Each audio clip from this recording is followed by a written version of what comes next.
Hi ಎಲ್ಲ ವಿದ್ಯಾರ್ಥಿಗಳಿಗೆ educate Karnataka ಚಾನಲ್ಗೆ ಸ್ವಾಗತ.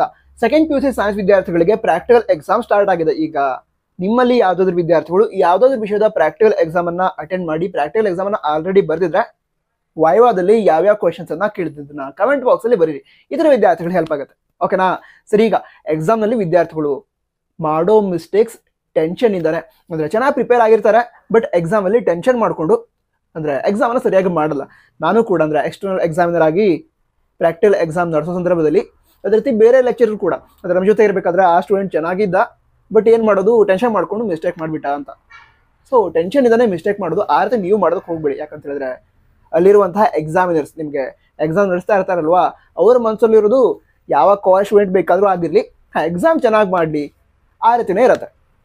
ಸರಿನಾ? ಯಾಕಂತ ಹೇಳಿದ್ರೆ ಎಕ್ಸಾಮ್ ಚೆನ್ನಾಗಿ ಮಾಡಿದ್ದಾರೆ, ವೈವಾ ಕ್ವಶನ್ಸ್ ಎಲ್ಲ ಕರೆಕ್ಟಾಗಿ ಆನ್ಸರ್ ಕೊಟ್ಟರು ಅಂತ ಹೇಳಿದ್ರೆ ಅಲ್ಲಿರುವಂತಹ ಎಕ್ಸಾಮಿನರ್ಸ್ಗೂ ಕೂಡ ಇಂಟರ್ನಲ್ ಆಗಿರ್ಬೋದು ಅಥವಾ ಎಕ್ಸ್ಟರ್ನಲ್ ಎಕ್ಸಾಮಿನರ್ ಆಗಿರ್ಬೋದು ಅವರಿಗೂ ಕೂಡ ಖುಷಿನೇ ಆಗುತ್ತೆ. ಚೆನ್ನಾಗಿ ಮಾಡಿದ್ರು ಅಂದ್ರೆ ಕೆಲವೊಮ್ಮೆ ನಾವು ಮಾತಾಡ್ಕೊಳ್ತೀವಿ, ಈ ಬ್ಯಾಚಿನ ಸ್ಟೂಡೆಂಟ್ಸ್ ಚೆನ್ನಾಗಿದ್ರು, ಪ್ರಾಕ್ಟಿಕಲ್ ಎಕ್ಸಾಮ್ನ ಚೆನ್ನಾಗಿ ಮಾಡಿದ್ರು, ವೈವಾ ಕ್ವಶನ್ಸ್ ಕೂಡ ಚೆನ್ನಾಗಿ ಆನ್ಸರ್ ಕೊಟ್ಟರು ನಾವು ಕೂಡ ಮಾತಾಡ್ತಾ ಇರ್ತೀವಿ. ಅದೇ ರೀತಿ ಕೆಲವೊಂದು ಬ್ಯಾಚ್ನ ವಿದ್ಯಾರ್ಥಿಗಳು ಸರಿಯಾಗಿ ಎಕ್ಸ್ಪೆಕ್ಟ್ ಮಾಡದೇ ಇದ್ದಾಗ ಎಷ್ಟು ಚೆನ್ನಾಗಿ ಮಾಡಿಲ್ಲ, ಚೆನ್ನಾಗಿ ಮಾಡಿದ್ರೆ ನಮಗೂ ಕೂಡ ಚೆನ್ನಾಗಿ ಅನಿಸ್ತಿತ್ತು ಅಂತ. ಅಂದ್ರೆ ಟೀಚರ್ಸ್ ಕೂಡ ವೇಟ್ ಮಾಡ್ತಾ ಇರ್ತಾರೆ. ಅಂದ್ರೆ ಚೆನ್ನಾಗಿ ಪ್ರಾಕ್ಟಿಕಲ್ ಎಕ್ಸಾಮ್ ಅನ್ನ ಪರ್ಫಾರ್ಮ್ ಮಾಡುವಂತ ಸ್ಟೂಡೆಂಟ್ ಸಿಗ್ಲಿ, ಚೆನ್ನಾಗಿ ಎಕ್ಸ್ಪೆರಿಮೆಂಟ್ ಅನ್ನ ಪರ್ಫಾರ್ಮ್ ಮಾಡಲಿ ಅಂತ ಬೇರೆ ಕಾಲೇಜ್ ಟೀಚರ್ಸ್ ಆದ್ರೂ ಕೂಡ ವೇಟ್ ಮಾಡ್ತಾ ಇರ್ತಾರೆ.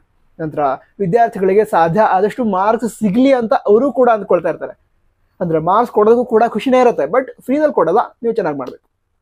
ಅದಕ್ಕೋಸ್ಕರ ಅಂದ್ರೆ ಮಾರ್ಕ್ಸ್ ಕಟ್ ಆಗಿಬಿಟ್ರೆ, ತುಂಬಾ ಸ್ಟ್ರಿಕ್ಟ್ ಆಗಿದ್ರೆ ಅದೇ ಟೆನ್ಷನ್ ತಗೋದಕ್ಕೆ ಹೋಗ್ಬೇಡಿ. ಸ್ಟ್ರಿಕ್ಟ್ ಆಗೇ ಇರ್ತಾರೆ, ಬಟ್ ನೀವು ಕರೆಕ್ಟ್ ಆಗಿ ಬರೆದ್ರೆ ಅಂತ ಹೇಳಿದ್ರೆ ಮಾರ್ಕ್ಸು ಕೂಡ ಕೊಡ್ತಾರೆ. ಸೊ ರಿಲ್ಯಾಕ್ಸ್ ಆಗಿದ್ಕೊಂಡು ಎಕ್ಸಾಮ್ ಅನ್ನ ಬರೀ. ಅದಂದ್ರ ಈ ಪ್ರಾಕ್ಟಿಕಲ್ ಎಕ್ಸಾಮ್ಗೆ ಹೋಗ್ಬೇಕಾದ್ರೆ ಯಾವ್ಯಾವ ವಸ್ತುಗಳನ್ನ ತೆಗೆದುಕೊಂಡು ಹೋಗ್ಬೇಕು ಅದನ್ನ ಮರೀದೇ ತೆಗೆದುಕೊಂಡು ಹೋಗಿ. ಈಗ ಎಕ್ಸಾಂಪಲ್ಗೆ ಲ್ಯಾಬ್ ರೆಕಾರ್ಡ್ 6 ಮಾರ್ಕ್ಸ್ ಇರುತ್ತಾ, ಸೊ ಅದನ್ನ ತೆಗೆದುಕೊಂಡು ಹೋಗಿ. 6 ಮಾರ್ಕ್ಸ್ ಡೈರೆಕ್ಟ್ ಆಗಿ ಸಿಕ್ಬಿಡುತ್ತೆ ನಿಮಗೆ. ಸರಿನಾ? ಪ್ರಾಕ್ಟಿಕಲ್ ರೆಕಾರ್ಡ್ ತೆಗೆದುಕೊಂಡು ಹೋಗಿ. ಅದಂತರ ಹಾಲ್ ಟಿಕೆಟ್ ಕೊಟ್ಟಿರ್ತಾರೆ ಪ್ರಾಕ್ಟಿಕಲ್ ಎಕ್ಸಾಮ್ಗೆ ಅಂತಾನೆ, ಆ ಹಾಲ್ ಟಿಕೆಟ್ ಕೂಡ ಮರೀದೇ ತೆಗೆದುಕೊಂಡು ಹೋಗಿ. ಹಾಗೆ ಪ್ರಾಕ್ಟಿಕಲ್ ಎಕ್ಸಾಮ್ ನಡಬೇಕಾದ್ರೆ ಸಿಗ್ನೇಚರ್ ಮಾಡ್ತಾರೆ ಹಾಲ್ ಟಿಕೆಟ್ ಮೇಲೆ, ಅಂದ್ರೆ ಇಂಟರ್ನಲ್ ಎಕ್ಸಾಮಿನರ್ ಹಾಗೆ ಎಕ್ಸ್ಟರ್ನಲ್ ಎಕ್ಸಾಮಿನರ್ ಸಿಗ್ನೇಚರ್ ಮಾಡ್ತಾರೆ. ಆ ಸಿಗ್ನೇಚರ್ ಅನ್ನ ಪಡೆದುಕೊಳ್ಳಿ. ಅದಂತರ ನಿಮ್ಮ ಅಟೆಂಡೆನ್ಸ್ ಅನ್ನ ಪಡೆದುಕೊಳ್ತಾರೆ, ಅದನ್ನು ಕೂಡ ಮರೀದೆ ಸಿಗ್ನೇಚರ್ ಮಾಡಿ ಅಟೆಂಡೆನ್ಸ್ ಅನ್ನ ಕೊಡಿ. ಅದಂತರ ನಿಮ್ಮ ಲ್ಯಾಬ್ ರೆಕಾರ್ಡ್ ಏನಿರುತ್ತೆ ಅದ್ರ ಮೇಲೆ ಕೂಡ ಸಿಗ್ನೇಚರ್ ಮಾಡಿರ್ತಾರೆ, ಅದನ್ನು ಕೂಡ ಪಡೆದುಕೊಳ್ಳಿ. ಅದಂತರ ಈಗ ಕೆಮಿಸ್ಟ್ರಿ ಪ್ರಾಕ್ಟಿಕಲ್ ಎಕ್ಸಾಮ್ಗೆ ಎಪ್ರಾನ್ ಬೇಕಾಗುತ್ತೆ, ಅದನ್ನ ಮರೀದೆ ತೆಗೆದುಕೊಂಡು ಹೋಗಿ. ಹಾಗೆ ಬಯಾಲಜಿ ಆಗಿದ್ರೆ ಡಿಸೆಕ್ಷನ್ ಬಾಕ್ಸ್ ಅದನ್ನು ಕೂಡ ತೆಗೆದುಕೊಂಡು ಹೋಗಿ. ನಂತರ ಫಿಸಿಕ್ಸ್ ಹಾಗೆ ಕೆಮಿಸ್ಟ್ರಿ ಪ್ರಾಕ್ಟಿಕಲ್ ಎಕ್ಸಾಮ್ಗೆ ಕ್ಯಾಲ್ಕುಲೇಟರ್ ಬೇಕಾಗುತ್ತೆ, ಸಿಂಪಲ್ ಕ್ಯಾಲ್ಕುಲೇಟರ್. ಆ ಕ್ಯಾಲ್ಕುಲೇಟರ್ ಕೂಡ ತೆಗೆದುಕೊಂಡು ಹೋಗಿ. ಕೆಲವು ವಿದ್ಯಾರ್ಥಿಗಳು ಮರೆತು ಬಂದ್ಬಿಡ್ತಾರೆ, ಅರೇ ನಾನು ಕ್ಯಾಲ್ಕುಲೇಟರ್ ತೆಗೆದುಕೊಂಡು ಬಂದಿದ್ದೆ, ಎಕ್ಸಾಮ್ ಹಾಲ್ ಒಳಗಡೆ ತೆಗೆದುಕೊಂಡು ಬಂದಿಲ್ಲ, ಬ್ಯಾಗಲ್ಲಿ ಬಿಟ್ಟು ಬಂದ್ಬಿಟ್ಟೆ ಅಂತ. ಯಾಕೆ ಆ ರೀತಿ ಮಾಡ್ತೀರಾ? ರಿಲ್ಯಾಕ್ಸ್ ಆಗಿ ಎಲ್ಲ ವಸ್ತುಗಳನ್ನ ತೆಗೆದುಕೊಂಡು ಎಕ್ಸಾಮ್ ಹಾಲ್ ಒಳಗಡೆ ಎಂಟರ್ ಆಗಿ. ಅದೇ ರೀತಿ ಪೆನ್, ಪೆನ್ಸಿಲ್, ಸ್ಕೇಲ್, ಎರೇಸರ್, ಈ ರೀತಿ ಯಾವ್ಯಾವ ವಸ್ತುಗಳು ಬೇಕಾಗುತ್ತೆ ಪ್ರಾಕ್ಟಿಕಲ್ ಎಕ್ಸಾಮ್ ಬರೆಯೋದಕ್ಕೆ ಅವೆಲ್ಲವುಗಳನ್ನ ತೆಗೆದುಕೊಂಡೆ ಎಕ್ಸಾಮ್ ಹಾಲ್ಗೆ ಎಂಟರ್ ಆಗಿ. ಅದಂದ್ರ ಕಾಲೇಜ್ ಯೂನಿಫಾರ್ಮ್ ಅಲ್ಲೇ ಈ ಒಂದು ಎಕ್ಸಾಮ್ ಅನ್ನ ಬರೆಯೋದಕ್ಕೆ ಹೋಗಿ. ಹಾಗೆ ಕಾಲೇಜ್ ID ಕಾರ್ಡ್ ಕೊಟ್ಟಿದ್ರೆ ID ಕಾರ್ಡ್ ಅನ್ನು ಕೂಡ ಹಾಕೊಂಡೆ ಎಕ್ಸಾಮ್ ಹಾಲ್ ಒಳಗಡೆ ಎಂಟರ್ ಆಗಿ. ನಂತರ ಅದೇ ಹೇಳಿದ್ನಲ್ವಾ, ರಿಲ್ಯಾಕ್ಸ್ ಆಗಿದ್ದು ಎಕ್ಸಾಮ್ ಬರೀರಿ. ಎಕ್ಸಾಮ್ ಎಲ್ರದ್ದು ಕೂಡ ಚೆನ್ನಾಗಾಗತ್ತೆ, ನಿಮ್ದು ಚೆನ್ನಾಗಾಗತ್ತೆ. ಜಸ್ಟ್ ರಿಲ್ಯಾಕ್ಸ್ ಆಗಿದ್ದು ಎಕ್ಸಾಮ್ ಬರೀರಿ.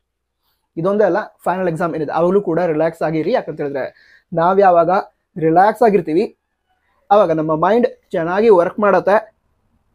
ನಮ್ಮಲ್ಲಿ ಏನು ನಾಲೆಜ್ ಇದೆ ಅದನ್ನ ಕರೆಕ್ಟ್ ಆಗಿ ಪ್ರೆಸೆಂಟ್ ಮಾಡೋದಕ್ಕೆ ನಮಗೆ ಸಾಧ್ಯ ಆಗುತ್ತೆ. ಅದಕ್ಕೋಸ್ಕರ ರಿಲ್ಯಾಕ್ಸ್ ಆಗಿ ಇರಬೇಕು. ಹಾಗೆ ವೈವಾ ಏನಿದೆ ಅದಕ್ಕೆ ಆನ್ಸರ್ ಮಾಡಬೇಕಾದ್ರೂ ಕೂಡ ಈಗ ಯಾವ್ದೊಂದು ಕ್ವಶನ್ ಕೇಳಿದರೆ ಅದಕ್ಕೆ ಡೆಫಿನೇಷನ್ನೇ ಹೇಳಬೇಕು ಅಂತ ಇರಲ್ಲ. ಅಂದ್ರೆ ನಿಮಗೆ ವೈವಾ ಕ್ವಶನ್ ಕೇಳಿದಾಗ ಡೆಫಿನೇಷನ್ ಇದ್ ರೀತಿನೇ ಹೇಳಿ ಅಂತ ಲೆಕ್ಚರರ್ಸ್ ಕೂಡ ಎಕ್ಸ್ಪೆಕ್ಟ್ ಮಾಡಲ್ಲ. ಅವ್ರೇನು ಎಕ್ಸ್ಪೆಕ್ಟ್ ಮಾಡ್ತಾರೆ ಅಂತ ಹೇಳಿದ್ರೆ ವಿದ್ಯಾರ್ಥಿಗಳ ಕಾನ್ಸೆಪ್ಟ್ ಅರ್ಥ ಆಗಿರ್ಬೇಕಾ, ಅರ್ಥ ಆಗಿದ್ರೆ ವಿದ್ಯಾರ್ಥಿಗಳು ಅವ್ರದೇ ವಾಕ್ಯದಲ್ಲಿ ಎಕ್ಸ್ಪ್ಲೇನ್ ಮಾಡ್ತಾರೆ. ಈಗ ಯಾವುದೋ ಕಾನ್ಸೆಪ್ಟ್ ನಿಮಗೆ ಅರ್ಥ ಆಗಿದ್ರೆ ಅದು ನಿಮ್ಮ ಮದರ್ ಟಂಗ್ ಅಲ್ಲೇ ಎಕ್ಸ್ಪ್ರೆಸ್ ಮಾಡಿ ಅಂತ ಹೇಳಿದ್ರು ಕೂಡ ನೀವು ಎಕ್ಸ್ಪ್ರೆಸ್ ಮಾಡ್ತೀರಾ, ನಿಮಗೆ ಅರ್ಥ ಆಗಿರುತ್ತೆ. ಅದಕ್ಕೋಸ್ಕರ ಸೊ ನಿಮಗೆ ಯಾವ ರೀತಿ ಗೊತ್ತಿದೆ ಆ ರೀತಿ ಎಕ್ಸ್ಪ್ರೆಸ್ ಮಾಡಿ. ಅಂದ್ರೆ ಅಕಸ್ಮಾತ್ ಆಗಿ ಡೆಫಿನೇಷನ್ ನೆನಪಾಗಿಲ್ಲ ಅಂತ ನೆನಪು ಮಾಡ್ಕೊಳ್ಳೋಕೆ ಟ್ರೈ ಮಾಡಿ. ಡೆಫಿನೇಷನ್ ನೆನಪಾಗಿಲ್ಲ ಅಂತ ಏನು ಹೇಳದೆ ಹಾಗೆ ಬರಬೇಡಿ. ನಿಮ್ಗೆ ಅರ್ಥ ಆಗಿದ್ದಿದ್ರೆ ಆ ಕ್ವಶನ್ ಕೇಳಿದಾಗ ನೀವು ನಿಮ್ಮದೇ ವಾಕ್ಯದಲ್ಲಿ ಹೇಳ್ತೀರಾ. ಸೊ ಅಷ್ಟು ಹೇಳಿದ್ರೆ ಸಾಕಾಗುತ್ತೆ. ಮಾರ್ಕ್ಸ್ ಕೂಡ ಕೊಡ್ತಾರೆ ವೈವಾದಲ್ಲಿ. ಅಂದ್ರೆ ಮೀನಿಂಗ್ ಕರೆಕ್ಟ್ ಆಗಿರೋ ರೀತಿ ನೀವು ಎಕ್ಸ್ಪ್ರೆಸ್ ಮಾಡಿದ್ರೆ ಮಾರ್ಕ್ಸ್ ಕೂಡ ಕೊಡ್ತಾರೆ. ಸೊ ರಿಲ್ಯಾಕ್ಸ್ ಆಗಿದ್ದು ಎಕ್ಸಾಮ್ ಬರೀರಿ. ಎಕ್ಸಾಮ್ ಚೆನ್ನಾಗಿ ಆಗುತ್ತೆ, ಚೆನ್ನಾಗಿ ಪ್ರಿಪೇರ್ ಆಗಿ. All the best. ಜೈ ಹಿಂದ್, ವಂದೇ ಮಾತರಂ.